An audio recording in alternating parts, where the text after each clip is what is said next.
I also had to make an anti-backdraft cap for special situations over here when ram air is acting on the top of the chimney and the vacuum on the least wind side is acting on the bottom of the chimney. Tends to force the backdraft, the wind down the chimney instead of up. So I too had to make an evacuator cap. This evacuation cap I call the half can.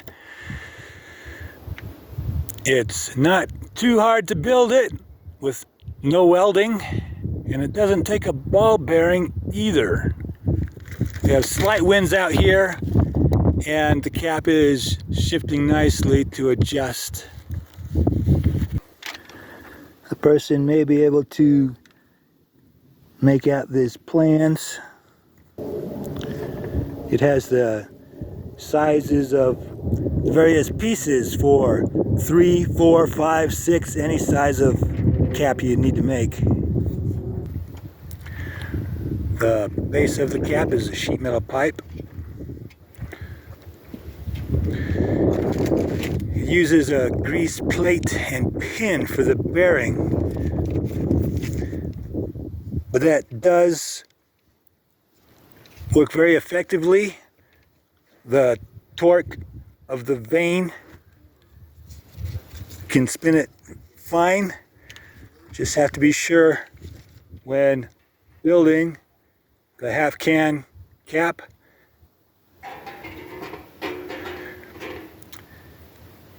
that you put the vane on, balancing it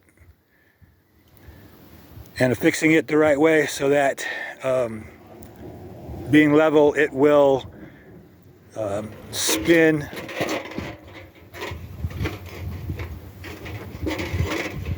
just right on the wind.